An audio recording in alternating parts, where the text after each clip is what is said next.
Assalamualaikum warahmatullahi wabarakatuh. Salam sejahtera, salam sehat untuk kita semua.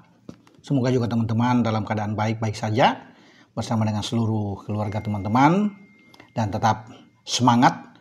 Kali ini kita akan bicara persiapan Persib Bandung yang sudah menjadi juara tanpa harus bertanding kemarin di hari Senin karena ditentukan hasil itu di saat Persik Kediri bermain imbang 3-3 dengan Persebaya, sehingga 64 poin bagi Persib tidak mungkin dikejar lagi oleh Persebaya ataupun dengan Dewa.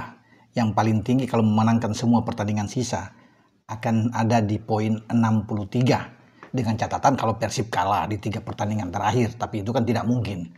Di 3 pertandingan terakhir bahkan Persib Bandung akan melakoni 2 laga kandang, termasuk pada hari ini Jumat jam 19.00 waktu Indonesia bagian Barat, tim asuhan Boyan Hodak akan menjamu Barito Putra.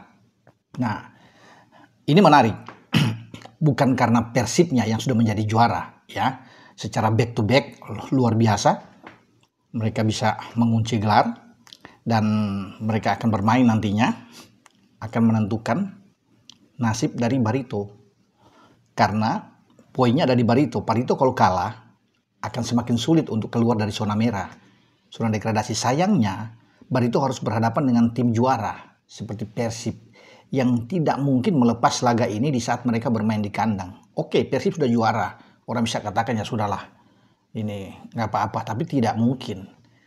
Persib akan menghajar habis menurut saya 9 poin tersisa, termasuk pertandingan ini dan pertandingan berikut nantinya mereka ke Persita Tangerang, kemudian balik ke kandang meladeni Persis Solo dengan 9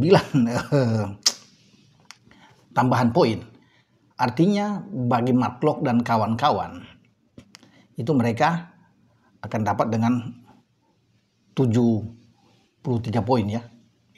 Karena 64 tambah 6 70 tambah 3 ya 73. Jadi tentunya lebih enak. Mereka hanya 2 kali kalah sejauh ini ya, teman-teman. Nah, Barito yang agak dalam posisi yang sulit. Di bawah memang ada PSIS, ada PSS Sleman, baru Barito, Semen Padang, Persis Solo, Madura United. Ini kan masih rame. Tapi yang agak berat memang untuk naik ya PSIS dan Sleman. Karena dengan poin sekarang yang mereka dapatkan 24 itu, mereka hanya punya poin 34 kalau memenangkan semua pertandingan sisa. Tapi saya pikir sulit karena PSIS juga dan Barito akan terlibat dalam pertandingan terakhir. Jadi tanggal 25 Mei akan datang, mereka akan bertarung, di mana Barito akan ke PSIS. PSIS punya kepentingan, ingin menang. Makanya itu saya bilang, ini posisi yang sulit bagi Barito. Ya, di saat mereka membutuhkan kemenangan, mereka akan berhadapan dengan Persib yang secara kualitas tentunya boleh dikatakan Persib di atas Barito. Apalagi ini bermain di Gelora Bandung Lautan Api, markas dari Persib Bandung. Dan saya rasa dukungan ribuan dari Boboto akan memberikan motivasi yang kuat bagi Maung Bandung untuk bisa memenangkan pertandingan nanti malam dan meraih 3 poin. Ya, dan itu adalah target saya pikir yang juga ya, dilakukan atau diberi isyarat bagi seorang Boyan Hodak. Pasti dia akan menyuruh timnya untuk bisa memenangkan pertandingan, menyapu bersih 3 laga, termasuk lawan Barito. Nah, Barito posisinya sulit setelah Persib, mereka menjamu PSM Makassar di kandang sebelum mereka ke PSIS. Itu yang membuat mereka bukan tidak mungkin tergelincir lagi, ya turun sampai ke zona degradasi ada 3 ya, PSIS, Sleman dan Barito. Kalau Semen Padang ya akan bertarung melawan Persebaya, Semen Padang saya pikir dia akan melawan Persik, ya, kemudian akan bertarung akan menuju ke Arema. 3 pertandingan yang saya pikir sulit juga bagi Semen Padang, tapi Semen Padang pasti akan berusaha. Ya, sekarang mereka ada di atas ya Barito. Mereka akan berusaha untuk paling tidak memenangkan 1 pertandingan dengan pertandingan lainnya yang imbang. Tentunya melihat bagaimana Barito bisa bermain ya untuk mereka atur posisi mereka. Ya, itu yang saya pikir masih rame di zona merah ini, rame termasuk dengan Persis Solo. Ya, karena Persis Solo pertandingan terakhir ya akan bertarung dengan Persib Bandung, bermain di markas di Gelora Bandung Lautan Api. Dan saya rasa Persib Bandung akan memenangkan laga juga. Ya, saya bilang tadi kan mereka ingin menyapu bersih semua laga 9 poin yang menjadi target mereka. Nah oke, melawan Barito Putra bisa saja Boyan Hodak merotasi pemain. Ya pemain-pemain lain dimainkan termasuk Rian Kurnia dimainkan depan walaupun sudah ada David Silva ya sudah sembuh ya ini bisa dimainkan hand juga bisa ada di sana tapi itu tergantung dari pelatih opsi-opsi yang ada di Boyan Hodak. Kalau Boyan ingin gas dari awal, saya pikir dia akan turun dengan starting 11 terbaik. Ya, Mendoza di bawah Mistar, kemudian di kanan bisa ada Kakang, di kiri ada Edo, ada Gustavo Franga dan Nick Kuipers bermain dengan 4 back flat yang menjadi kekuatan bagi Persib Bandung. Sementara di 2 double pivot bisa dimainkan saja oleh Adam Alis atau dengan Mark Locke, atau kalau mau Adam Alis lebih didorong lebih ke depan, ya berarti ada pemain lain yang bisa ada di sana yang bisa dilakukan oleh Boyan Hodak.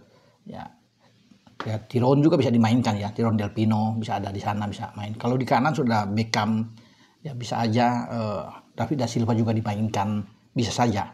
Karena opsi-opsi ini kan banyak ya bagi Persib Bandung ya dengan kualitas pemain yang saya pikir baik di antara ada duduk di bench dan starting 11 ini yang memudahkan bagi Boyan Hodak untuk bisa melakukan rotasi ya untuk bermain melawan siapapun termasuk nantinya melawan Barito ya.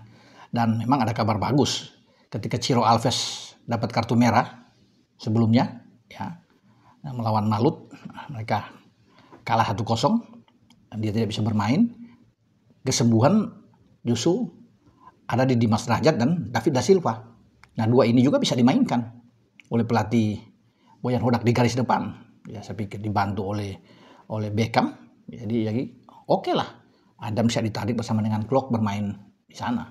Ya, itu yang kita akan nantikan. Ya apa taktik strategi yang akan dimainkan oleh Boyan.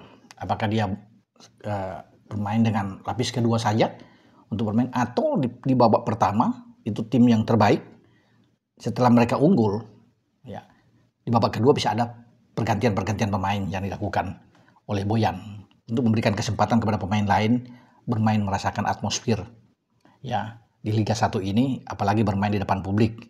Tetapi yang pasti buat Persib mereka akan unggul dulu. Itu yang paling penting buat mereka untuk menghadapi Barito. Barito harus bertarung habis-habisan dalam pertandingan ini. Karena ini soal nasib mereka. Ya. Mereka harus menang. Ya. Atau paling tidak ada imbang ya oke lah untuk tidak kalah melawan Persib Bandung. Ya tapi kalau kalah ya saya pikir berat dengan 2 pertandingan sisa. Belum tentu juga mereka akan menang melawan PSM Makassar. Ya apalagi pertandingan terakhir akan sulit juga buat mereka yang menghadapi PSIS Semarang. Makanya kita akan nantikan ini pertandingan yang seru hidup mati bagi khususnya Barito Putra. Ya, sementara bagi Persib Bandung mereka akan enjoy. Konon kabarnya Ketua Umum PSSI Pak Erick Thohir akan hadir, teman-teman ya. Akan datang ke Bandung untuk menyaksikan laga ini. Ya, karena mungkin melihat sang juara bermain dan Pak Erick akan duduk di tribun untuk melihat penampilan dari Persib Bandung melawan Barito Putra. Ya, kita lihat saja hasil yang terbaik bagi Persib Bandung tentunya dan semua bobotoh menginginkan Persib harus menang di kandang dan mereka menginginkan tentunya pesta sudah disiapkan di saat mereka menghadapi Persis Solo.